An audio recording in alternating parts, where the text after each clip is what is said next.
Should I run my still off temperature, flow, drip rate, or proof? Moonshine Life Recipes Group. Thanks to Christopher Allen. Y'all ready for this one?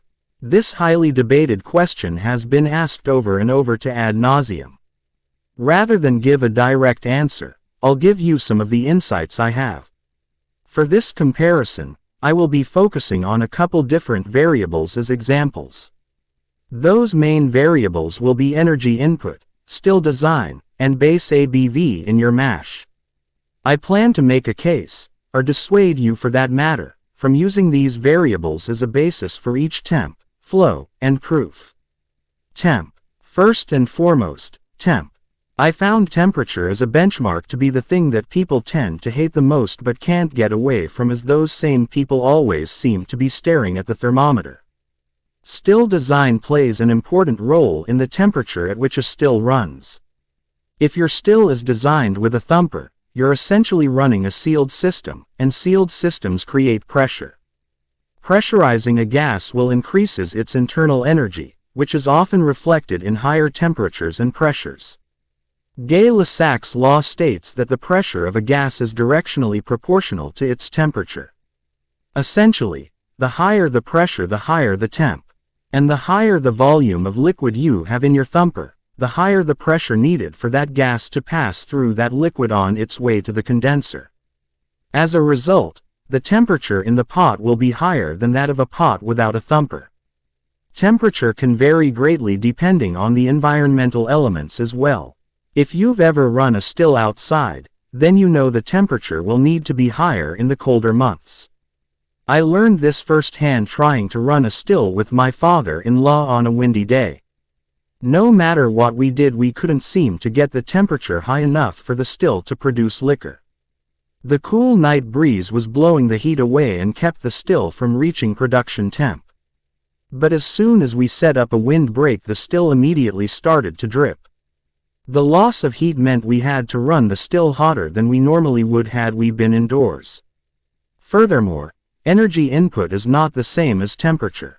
I believe people think you can turn the temperature up, when, in reality, you're just increasing the energy input.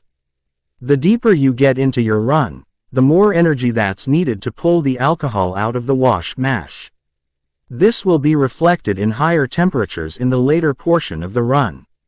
I've heard people say, temperature controls the flow, so pay attention to the temperature. Well, if that's the case, then why can't you just adopt a set it and forget it mentality? You can't set the temperature where you want and blindly trust it will produce the desired proof.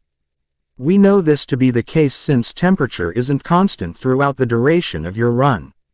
If temperature is the foremost measurement to determining where to run a still, then I ask, what temperature is best? I'd say it's hard for anyone to answer that since every still runs at different temperatures. And even the same still can run at different temperatures depending on the variables of the day.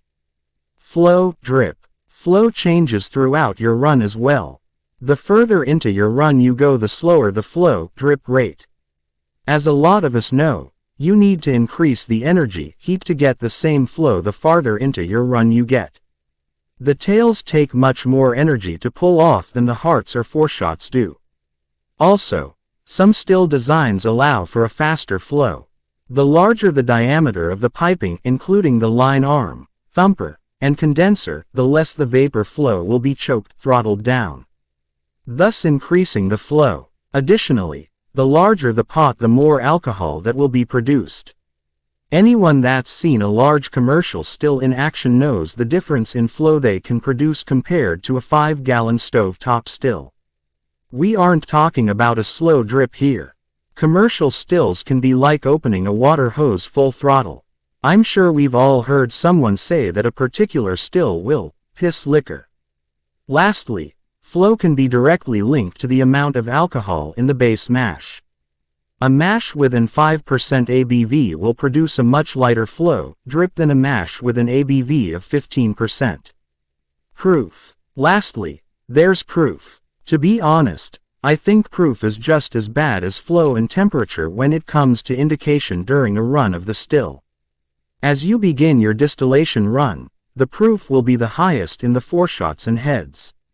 It gradually dips lower and lower the further along you get into your run. Also, the proof can easily change according to the energy input. If you crank up the heat, the proof can easily drop. Turn it back down, the proof can go back up. Still design plays a role here as well. Known to reach above 190 proof, reflux stills will naturally produce higher proofs than pot stills, which in some cases may only reach a max of 150 proof on a single run. And just like flow, drip rate, proof can also be influenced by the ABV of the mash. Having a 10% ABV mash on a stripping run will produce a much lower proof than a 40% ABV spirit run. Anyone that's loaded their still with low wines will tell you that the proof is much higher on the second run than that of the first stripping run. So if all of them are bad, which one is the lesser of three evils? The problem with running your still off temperature, flow or proof is that none of these things are constant. But I haven't found very many things in distilling that are constant. Okay, so I see you sitting there reading this yelling at me because I just told you temperature, drip, flow and proof are all terrible indicators to run a still on. That's because I don't believe that you should be using any one of these as standalone benchmarks. But rather, you should be using all of them together. If you know your still starts to produce spurts at 190 degrees Fahrenheit, well by God, take a look at the thermometer and use it as a gauge to tell you when you're about to start producing liquor. And if you know your still likes to produce 160 proof off a 10% ABV mash, well by God, shoot for 160 proof. And if you know your still likes to piss liquor, but want to slow it down, then maybe turn down the fire, electricity, energy input. For me, operating a still is like driving the '56 Ford. I've got to pay attention to the clutch, gas pedal and shifter all at once for it to move smoothly down the road. Only on the still, the clutch is the temperature, the gas pedal is the flow and the shifter is the proof. You need all three for the rig to run smoothly. Every still is different, and so is every car. Thanks. Moonshine Life Recipes Group.